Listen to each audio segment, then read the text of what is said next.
Berne, merci à la Tribune de Genève, merci à Radio Lac, merci à la TS Keystone d'être présents. On souhaitait faire cette conférence de presse de façon locale afin que les journalistes locaux puissent y assister et nous poser des questions qu'ils ont envie de nous poser. Et également, on souhaitait compléter les propos qui ont été rapportés par la RTS hier, qui étaient fort lacunaires. Il y a plein d'interventions qui sont passées à l'as, qui n'ont pas été montrées. Donc là, vous aurez l'occasion peut-être de les découvrir et de les transmettre via vos médias respectifs. Je remercie Barbara Jäger, Gérard Scheller, François de Sibessa, le porte-parole de l'initiative, d'être présents. Hier, il faut savoir que nous avions avec nous Pierre Sanchi, ex-conseiller aux États, Grand Conseil Vaudois. Grand Conseil Vaudois vert. Nous avions Jean-Dominique Michel, anthropologue de la santé, expert en santé publique. Nous avions Jürg Heim, entrepreneur. Nous avions Rudy Rémy, ex-candidat au Conseil des États. Également Sama Gayed, qui a un master en communication interculturelle, qui est du Tessin. Également, je crois que je dis, Jean-Luc Ador également, Conseil national et avocat. Donc nous étions une petite dizaine, citoyens hors parti. Donc cette initiative, c'est important de le dire, elle n'est pas partisane, elle n'est pas issue d'un parti, nous sommes des citoyens libres et bénévoles. Et nous n'œuvrons pas pour une idéologie, mais pour une cause qui nous concerne tous, qui est notre liberté. Donc je vais donner la parole à Gérard, à ma gauche, qui va vous parler des chiffres, d'abord pour remettre en contexte cette situation inédite. Et ensuite, nous développerons les arguments qui nous poussent à nous opposer à cette modification de la loi sur les épidémies, article 60A, qui autorise l'application de traçage, l'application téléphonique Suisse Covid.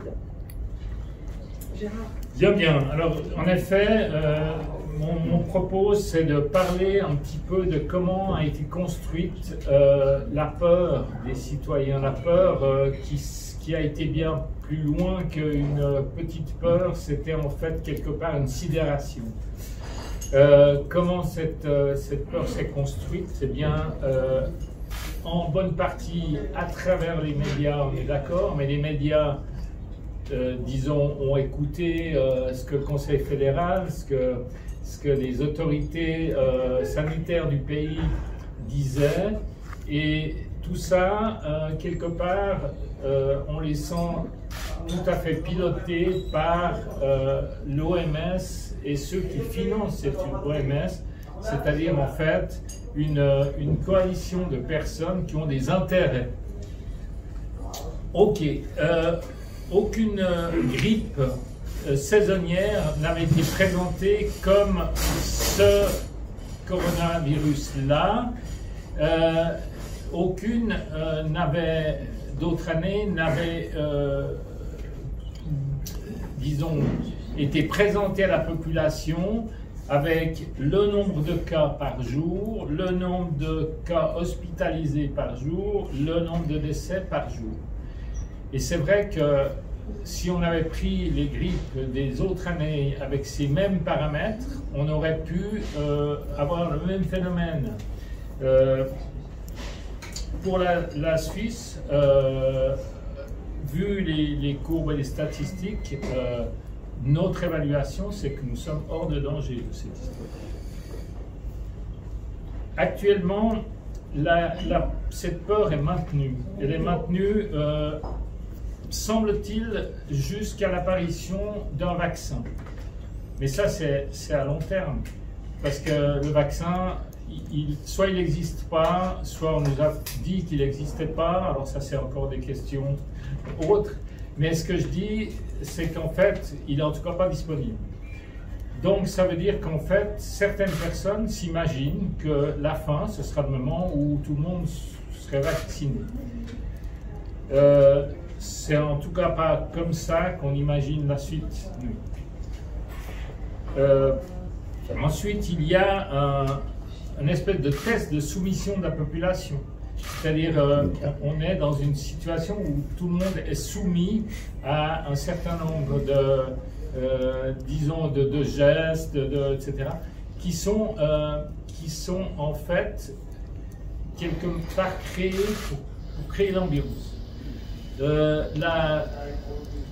Et puis, on a une autre chose, c'est qu'en fait, on a l'impression que toute critique est très vite, très rapidement supprimée des réseaux sociaux, de l'information en général, et les éléments critiques sont vraiment rares. Alors, au niveau des chiffres, j'ai proposé, j'ai donné à ceux qui sont journalistes ici un petit dossier. Les 3 premières pages, vous avez une première page qui est celle-ci, qui indique en fait un pic de nombre de cas d'infection Covid-19 et puis une descente évidente avec quelques petits soubresauts récents. Il faudrait analyser de près. Il est possible que ce soit parce que les tests étaient gratuits à un moment donné, puis que plus de personnes ont été testées. En tout cas, ce qui est intéressant, c'est que le nombre d'hospitalisations, il a suivi à peu près cette courbe. Donc c'est la courbe rouge que vous avez là-dessous. Eh bien, cette courbe est en diminution, voire à 0 certains jours et à 1 un autre jour, nombre d'hospitalisations. Puis ensuite, eh bien, il y a les décès, c'est cette courbe brune là à la fin. Ce qu'il faut savoir, c'est que vous avez un petit encart sur cette page. Parmi les 1590 personnes décédées pour lesquelles les données complètes étaient disponibles, 1590 sur 1688 cas au moment où cette étude a été faite par l'Office fédéral de la santé publique. Je n'ai pas été chercher les chiffres chez des personnes qui sont critiques, c'est l'Office fédéral de la santé publique. Et eh bien, parmi ces 1590 personnes, 97% souffraient déjà d'une maladie importante. Parmi ces maladies, hypertension 63%, maladie cardiovasculaire 56% et diabète 26%. Donc, une conclusion, ce serait qu'un certain nombre de personnes sont mortes, c'est vrai, mais elles sont mortes non pas du coronavirus, mais avec le coronavirus. Autre statistique qui peut donner une idée, parce que c'est toujours difficile de savoir si les morts sont morts du coronavirus ou d'autres choses. Alors prenons tous les décès au premier semestre de chaque année sur les 10 ans, sur les 20 dernières années. Alors vous avez ça sur les 20 dernières années avec une courbe avec un certain nombre de pics, et en 2020, eh bien, nettement moins de morts que d'autres années, au premier semestre. Nettement moins de morts, et vous allez me dire, mais il y a une augmentation générale de la courbe, ça il ne faut pas l'interpréter autrement qu'une augmentation de la population en Suisse. Donc, pas d'autre interprétation à avoir par rapport à une augmentation de la courbe. Donc, en fait, les pics, c'était en tout cas pas celui de 2020. Après, on pourrait se dire, bon, alors, écoutez, il y a quand même eu un problème par rapport à un pic autour de mars-avril. Et alors là, vous avez une chose intéressante qui se passe. Vous avez en effet une courbe qui indique mois par mois et année après année le nombre de décès global, non interprété, pas spécialement Covid, enfin tous les décès. Et vous avez en effet en avril un peu plus que d'autres années. Mais très vite après, une diminution. C'est-à-dire qu'en mai et en juin, on a moins que d'autres années, moins de décès que d'autres années. Globalement, je pense qu'entre ces deux courbes, je pense qu'il y a une interprétation claire à... Bien. Alors bien sûr, la courbe de 2020, celle qui était en bleu, là, eh bien, sur juillet, on n'a pas les données, c'est normal. Bien, voilà pour les chiffres. Je trouve intéressant que vous soyez au courant de ces chiffres.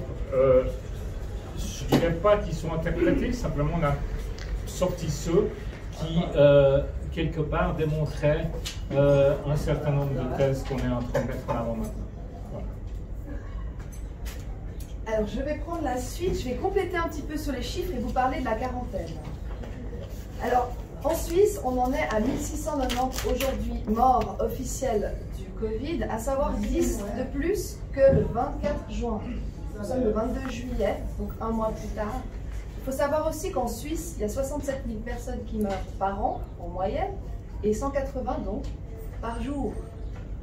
Donc, il s'agirait de mettre en perspective le nombre de morts du coronavirus et le nombre de morts habituels. Comme l'a très bien dit Gérard, le nombre de morts du premier semestre de cette année est inférieur aux 8 dernières années. Ça, c'est intéressant de le noter également. Il faut savoir aussi qu'il y a 2 cantons sur les 26 où on n'a déploré aucun mort. Obwald et Appenzell-Rhodes intérieur. Donc voilà. Moi, je vais vous parler de la quarantaine puisque, pour l'instant, il s'agit d'une application qui paraît anodine, qui paraît optionnelle, au libre choix des utilisateurs, sauf que... Donc, je vous lis quand même l'article 60A qui parle de l'aspect volontaire de cette application, donc la participation au système TP, donc traçage de proximité et volontaire pour tous. Toute personne qui a été informée par le système TP de son exposition potentielle au coronavirus peut se soumettre à un test d'identification du coronavirus. Mais, dans le deuxième projet de loi, dont vous êtes certainement au courant, qui est en train d'être discuté au Parlement et qui sera probablement voté à la fin de cet été, il est question de prolonger les ordonnances et l'article 6 de la loi sur les épidémies qui spécifie qu'en cas de situation particulière, le Conseil fédéral peut ordonner des mesures. Ordonner, c'est-à-dire ne pas laisser le choix de surveillance, de vaccination obligatoire, de tests, de quarantaine et d'isolement. Donc, il s'agira d'aller voir dans le rapport explicatif du projet de loi en question qui dit que l'article 2 de ce projet de loi, le projet de loi qui s'appelle le projet de loi Covid-19, donc l'article 2 dit que le Conseil fédéral peut ordonner des mesures visant des individus, par exemple, ordonner de manière générale la mise en quarantaine des personnes ayant eu un contact avec le virus.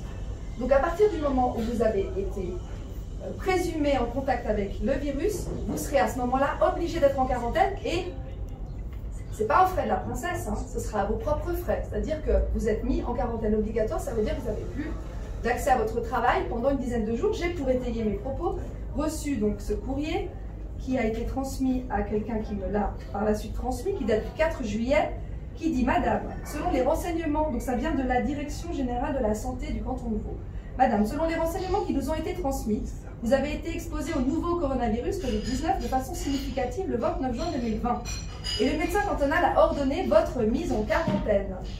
Éviction sociale et professionnelle jusqu'à la fin de la période d'incubation possible, à savoir 10 jours après votre exposition, à condition que vous ne développiez pas de symptômes. Cette dame a un petit commerce et elle ne peut plus faire son travail et donc avoir de chiffre d'affaires. Donc c'est un exemple parmi beaucoup d'autres. Peut-être que cela parlera un peu plus à la population qui croit que pour l'instant, c'est juste une option, une application comme une autre. Voilà, c'est un des aspects parce que évidemment, cette application n'a pas que ce problème-là potentiellement sous-jacent. Donc je laisse la parole, je ne sais pas, à Barbara ou à François. Pour continuer, allez, à toi. Ok. Je vous remercie d'abord de répondre à cet appel. C'est important. Hier, nous étions à Berne. C'était très intense, très riche d'informations. Quand vous l'entendez, l'heure est grave, l'heure est grave. Et l'important maintenant, c'est vraiment de trouver le moyen d'inspirer à nos semblables le courage finalement de regarder les choses en face, faire face à la peur qui nous habite, que ce soit d'un côté ou d'un autre, c'est notre condition, c'est ça, hein, on connaît la peur, mais par contre pour y faire face, il faut la regarder et puis aller chercher des informations. Les informations que vous recevez ici, que nous recevons ici, elles sont factuelles, elles sont vérifiables, c'est pas des opinions. Donc c'est le nez au milieu du visage. Donc j'ai envie de parler aujourd'hui surtout d'une idée qui a germé hier à Berne, d'une de nos femmes de bonne volonté de ce groupe apolitique. Moi c'est la première fois que je m'engage dans quoi que ce soit.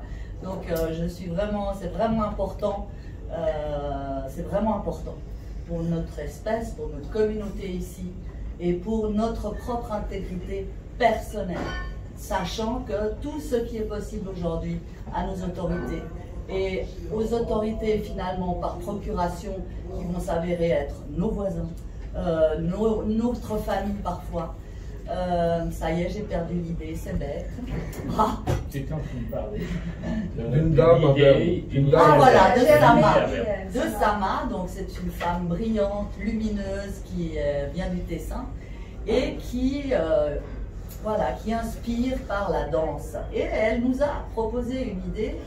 Elle va vraiment faire tout ce qu'elle peut pour créer un mouvement, créer déjà une petite équipe de gens plutôt artistes qui savent s'exprimer à travers leurs diverses aptitudes artistiques et qui vont être en itinérance dans notre pays pour inspirer les gens à se réveiller, mais par plutôt la légèreté, l'humour et non pas dans le côté frontal qu'on a tellement souvent l'habitude, moi la première, parce que mon petit ego, il faut qu'il brille aussi, donc voilà, c'est toute une question de personnalité et puis finalement d'humanité.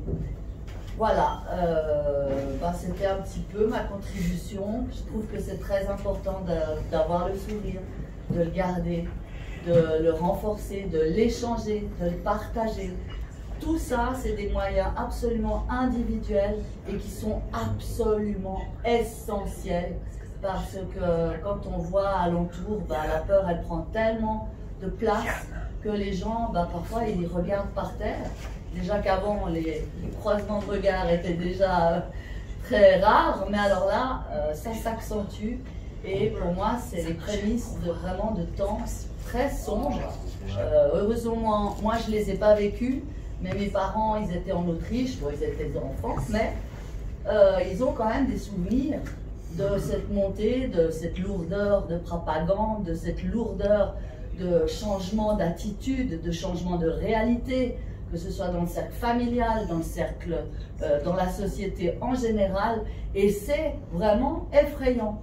Donc en fait, par le phénomène de la peur, qui est insufflé, nourri, propagé, renforcé, malgré le fait que dans les faits, il n'y a aucune raison, et on voit la docilité des gens, c'est vraiment le moment de reprendre du poil de la bête, et puis de prendre nos responsabilités, déjà pour soi, et refuser d'accepter des mesures qui vont, mais carrément à l'encontre de notre propre santé. Je voulais encore dire une chose, dans la presse, vous avez entendu, ou vous allez entendre, ou même quand vous parlez de ce mouvement, avec des étiquettes, genre complotiste, extrême droite, hurluberlu, etc., etc. Des étiquettes, voilà, c'est le monde des étiquettes. Maintenant que vous nous avez rencontrés, peut-être que vous allez avoir quand même, vous garder dans la poche peut-être une vision différente de notre mouvement et des gens, hommes et femmes, qui le composent, de bonne volonté, avec non pas une espérance aveugle, mais vraiment juste le désir profond, le souhait profond de fédérer et d'inspirer nos semblables dans cette ville, dans ce pays, à reprendre la force qui est dans nos gènes. Hein. Le peuple helvète, c'est un peuple brave, c'est un peuple qui a été souvent le précurseur, ça a été un phare dans le monde.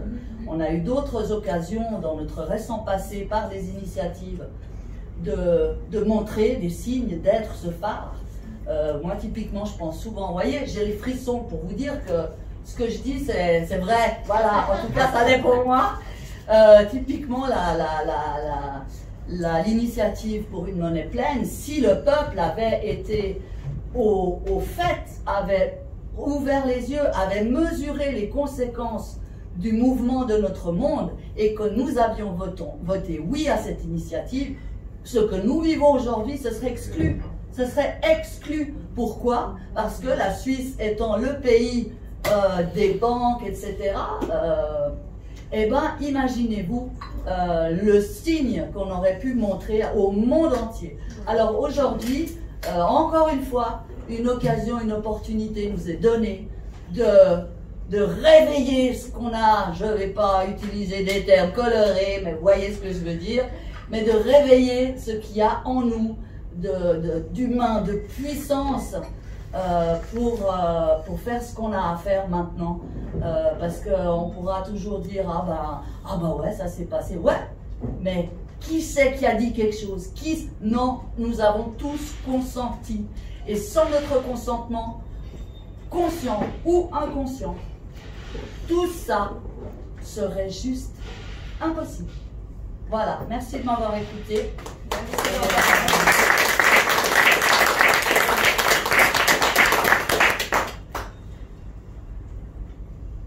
François ? Oui. Alors, tout d'abord, je remercie du fond du cœur tous les mass médias qui, depuis plusieurs jours, nous aident, jouent le jeu de la démocratie directe et semi-directe suisse. Vraiment, du fond du cœur, merci à tous les mass médias, merci aux journalistes, merci à Keystone, merci au Temps, merci à 24 heures, merci même au Blick, merci aux journaux locaux, au Tessin, en Suisse romande, en Suisse alémanique. Nous avons une couverture, vous avez quelques exemples ici, une couverture extraordinaire, et c'est vraiment un référendum. Même le Centre suisse de la presse, le centre où le Conseil fédéral donne ses conférences de presse, nous a accueillis, nous avons été super bien reçus. Il y a eu des reflets filmés au téléjournal de 19h30, notamment d'hier soir, à la radio, tous les canaux, les petites télévisions locales, Canal 9, en Valais, etc. Une couverture admirable. Merci, merci, merci. Merci.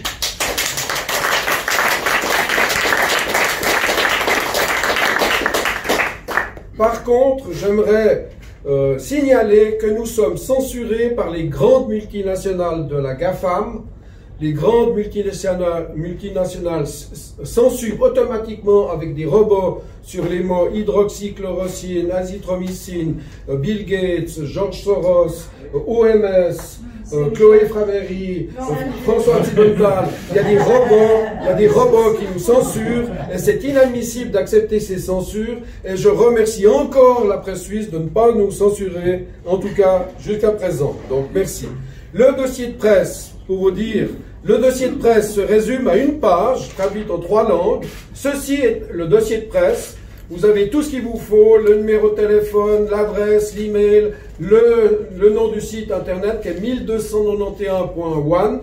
1291, c'est la date de la fondation de la Suisse, de la Confédération helvétique. Nous voulons revenir à nos racines. Nous sommes allés, toute des délégations de tous les cantons, tous les cantons suisses, au Grutli, le jour de la Pentecôte, pour renouveler le serment fédéral de 1291. C'était extrêmement émouvant. Plusieurs d'entre nous ont pleuré en renouvelant ce serment qui est pour l'éternité. Et il y a un petit enfant qui était là pour faire le résumé en filmé, vous pouvez le voir sur internet, et sans arrêt il disait le mot suisse, suisse, suisse, parce qu'il mélangeait Suisse et toujours. Et effectivement, le serment fédéral en 1291, les serments fédéraux, c'est pour l'éternité, c'est pour toujours. Et ce petit enfant avait compris ceci en mariant un nouveau mot, suisse. Suisse toujours. Donc nous sommes là pour la Suisse toujours en paix. Nos valeurs, c'est la paix, c'est la concorde, c'est l'amitié, c'est s'entraider et nous le faisons gratuitement. Et à ce sujet-là, je vous signale que notamment dans le canton de Genève, la commune de Meignier ou le Lignon, différents endroits, ils exigent, ils nous mettent des bâtons dans les rues et par exemple à Meignier, ils demandent 30 francs par page. Donc vous venez avec une feuille, ils vous demandent 30 francs pour l'authentifier et 8 francs par ligne. Ce qui est complètement antidémocratique, qui ne correspond pas du tout à la démocratie suisse. Et ceci est un scandale, et je tiens à le souligner. On ne doit pas se laisser manipuler par des gens qui mettent des bâtons dans les rues de la démocratie directe. D'autant plus, comme l'ont dit tous mes préopinants, c'est une grosse grippe qui a fait moins de morts que les 6 à 7 dernières années.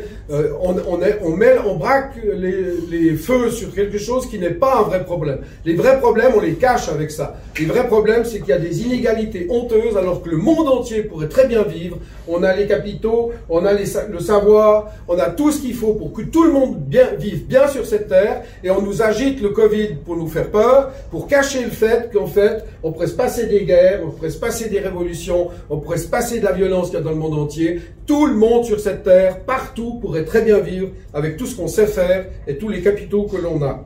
Et j'aimerais attirer l'attention aux journalistes notamment que cette application Suisse Covid, qui serait normalement dans toutes les poches de tous les Suisses, c'est une porte ouverte à nos vies privées, à nos données médicales, à nos données personnelles. Bluetooth, c'est un outil qui s'ouvre, et Dick Marty, par exemple, qui est le spécialiste de la lutte contre les systèmes d'espionnage, la CIA, la NSA, tout ça, au nom de la Confédération helvétique, a affirmé publiquement dans les journaux, il refuse catégoriquement d'avoir quoi que ce soit d'ouvert en Bluetooth dans sa poche, en public.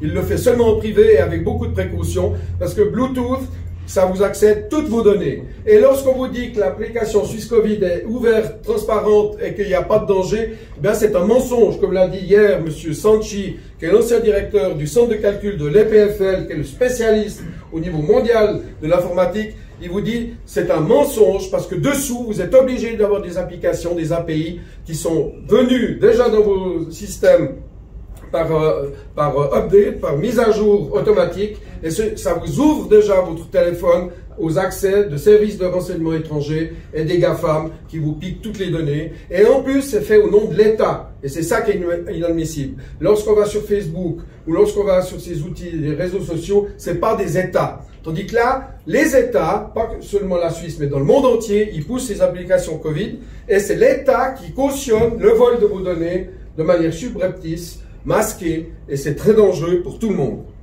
Et aux journalistes, j'attire votre attention, grâce notamment à Yann Lopez. D'ailleurs, M. Yann Lopez a un chapeau blanc d'habitude. Ce chapeau blanc, nous avons décidé dans le collectif que dans la rue, quand vous verrez des gens avec un chapeau blanc, un stylo et des formules à signer, c'est un signe de ralliement. On porte quelque chose de blanc sur la tête, un chapeau en béret blanc, on a un stylo, une feuille, ça veut dire qu'on récolte des signatures pour notre référendum. Donc merci Monsieur Yann Lopez. Et Monsieur Yann Lopez nous a donné encore une information encore plus importante. C'est que derrière Suisse Covid, il y a une société américaine qui s'appelle Carbine 911. Carbine 911. C'est le numéro d'appel aux urgences aux États-Unis. Ils sortent l'application Suisse Covid qui est justement un espion, un crypto AG dans toutes vos poches. Eh bien ce crypto AG de Carbine 911 est lié avec notamment le scandale de la FIFA, avec une société suisse qui s'appelle Infront Media, qui a provoqué toute cette corruption généralisée dans la FIFA avec Sepp Blatter, Infantino, et même le procureur général de la Confédération suisse, Michel Lauber. Donc, c'est des sociétés qui sont liées avec les GAFAM, qui sont liées avec des sociétés qui font le déconfinement de la France. C'est une société américaine qui fait le déconfinement en France. Cherchez l'erreur, Bain & Company. Donc, soyez très prudents avec ces données. Les données trop disponibles à des services de renseignement, à des multinationales, à Big Data, à Big Pharma, c'est votre être profond qui est attaqué. Défendez. Notre référendum, c'est le premier d'une série de référendums, parce que les lois Covid, il y en aura plusieurs. Ils prévoient déjà la vaccination obligatoire, comme l'a dit Chloé. Ils prévoient déjà de rendre obligatoire ce qui apparemment n'est pas obligatoire maintenant. Ils vous disent que c'est provisoire, mais c'est pas vrai. La vignette autoroutière était provisoire, elle est permanente, ils veulent même l'augmenter. L'impôt de défense nationale était provisoire depuis la Première Guerre mondiale, c'est pas vrai que c'est provisoire, c'est toujours transitoire, mais c'est actuel et c'est un impôt qui charge la majorité de la population suisse. Donc, nous, ce qu'on vous demande, au minimum, signez ce référendum pour au moins nous donner le temps d'en discuter, de l'analyser et de le voter. C'est le peuple suisse qui est le souverain, c'est à nous à voter. Vous n'êtes pas obligé d'être d'accord avec nous, mais au moins donnez-nous la possibilité d'en discuter pendant des semaines et de faire voter le peuple suisse si oui ou non on est d'accord d'être espionné 24 heures sur 24 où qu'on soit sur cette planète. Voilà. Je crois que j'ai fait un petit résumé. Si vous avez des questions, on est à votre disposition. Merci beaucoup de votre attention.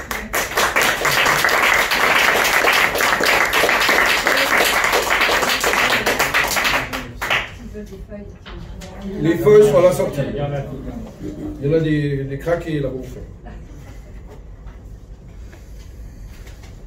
Alors, peut-être qu'on peut donner maintenant la parole aux journalistes si vous avez des questions.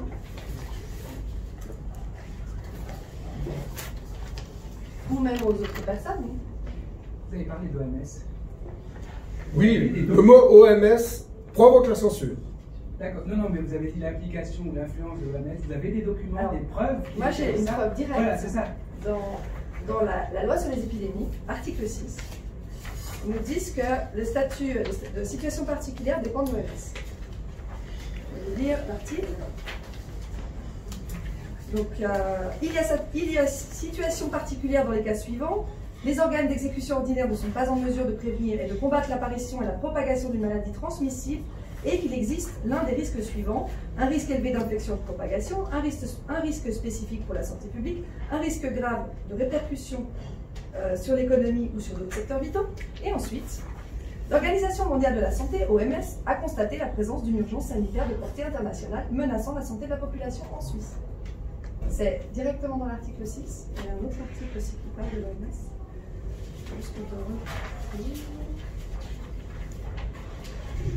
Ça fait C'est quand même dingue. Hein.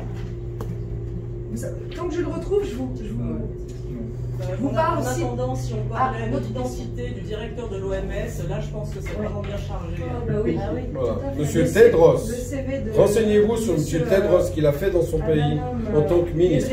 Il a eu 2 ministères. Renseignez-vous sur ce qu'il a fait. Voilà. Alors, dans l'article 80, donc là où il est question de, du système de traçage de TP, donc de l'application de traçage, donc c'est marqué que la liaison du système TP visée à l'article 60A avec des systèmes étrangers correspondants. Les services fédéraux compétents coopèrent avec les autorités et les institutions étrangères ainsi qu'avec les organisations internationales. Donc pour la protection des données, on n'y est pas. Hein. Et puis donc l'Office fédéral de la santé publique assume les tâches du point focal national conformément au règlement sanitaire international. Il signale en particulier à l'OMS les événements susceptibles de présenter une urgence de santé publique de portée internationale. Donc ils sont intimement liés. Notre Conseil fédéral, l'OMS, et également avec Gavi, l'Alliance de vaccination globale. Hein. Il y a un partenariat, il y a un protocole d'accord qui date de 2009 entre le Conseil fédéral et Gavi qui permet à Gavi de ne pas payer d'impôts et d'être en immunité ainsi que ses membres complète. Et ça fait des années que ça dure, qu'ils sont soumis à l'OMS. 11 ans. Il y a aussi un accord entre le Conseil fédéral et la fondation Bill et Melinda Gates, qui date de 2014. Et il y a des conventions de financement qui ont commencé en 2015 entre Swissmedic, OMS, Fondation Bill et Melinda Gates. Et qui a été renouvelée le 3 février pour 900 000 $, un plan de 900 000 $ de financement pendant 3 ans. Pour ça, j'ai des documents. J'aimerais juste donner une information. Alors, je crois que Chloé a peut-être les chiffres exacts, mais grosso modo, quand l'OMS s'est créé, il y avait 20% de fonds privés et le reste, c'était des fonds d'État. Et c'est le contraire actuellement. C'est-à-dire, c'est pas tout à fait le contraire, mais c'est pas loin d'être le contraire, avec un financement très important de la fondation Bill et Melinda Gates. C'est le principal contributeur depuis le retrait des États-Unis. Oui. François, on a le droit ou on n'a pas le droit de parler de Madame Junkermann? Parlons-en. Vous voulez que j'en parle? Brièvement. Attends. Alors, je vais remettre mon chapeau. Attends, Yann. C'est pas le. C'est pas comment. Non. En privé, si des journalistes veulent te poser des questions à l'issue de la séance publique. Voilà. Ouais, pour pas Il y a mélanger. Laurent qui a une question, je crois. Non, j'ai pas une question, mais je peux vous lire sur le site de la Confédération l'accord avec la Fondation Bill Gates. Le 3 février 2020, Swissmedic et la Fondation Bill et Melinda Gates ont signé une nouvelle convention de financement par laquelle les deux parties s'engagent pour une nouvelle période de 3 ans à soutenir les autorités de surveillance des pays confrontés à une pénurie de ressources pour que ceux-ci puissent avoir un meilleur accès aux soins de santé. Cet engagement est en adéquation avec la politique extérieure suisse en matière de santé. C'est 900 000 $. Donc, il faut savoir que Bill Gates est interdit de séjour, il fait de la prison en Inde, parce qu'il a provoqué la mort de plus de 500 000 enfants par ses méfaits de vaccin. C'est quand même surprenant. Il y a une personne qui parle derrière. La stérilité des filles. Voilà. Il provoque la stérilisation, surtout des filles. Et il ne donne des vaccins dans certains pays qu'aux filles pour les stériliser. Les garçons n'ont pas le droit, soi-disant, à ces vaccins. Avec des manœuvres d'intimidation. Oui, exactement.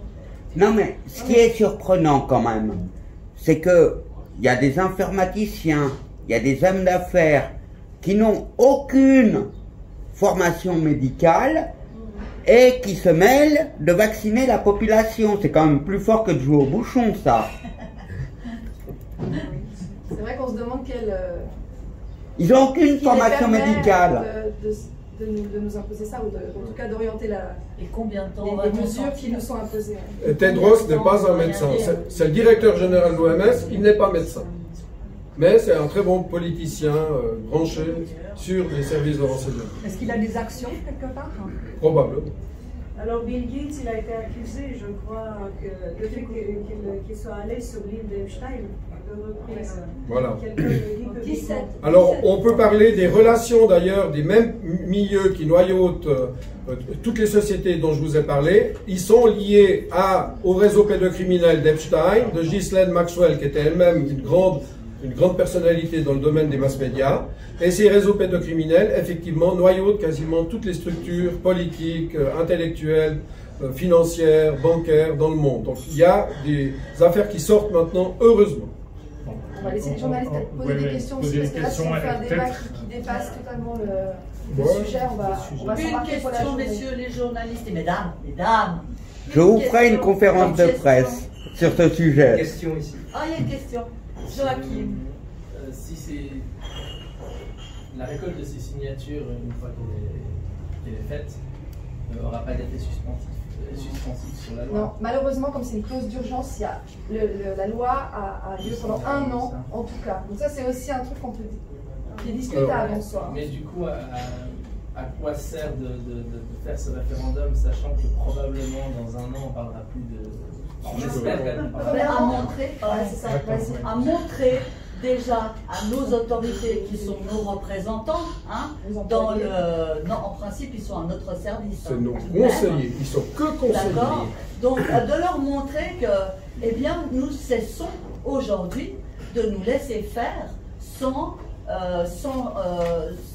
réagir, sans leur faire comprendre que ce qu'ils sont, que nous reprenons la responsabilité et nous cessons d'obéir à quelque chose de complètement insensé qui va à l'encontre de notre intégrité, qu'elle soit physique ou psychologique, parce que faut quand même savoir que 1 + 1 = 2, bon des fois 3, on va pas chipoter, mais que les prémices de ce qui se passe, maintenant on parlait voilà, de cette application, il y a des choses même pas qu'on s'imagine, parce que on a banalisé ces applications. Elles sont rentrées tellement dans les mœurs, les gens ne se posent même plus la question, d'accord?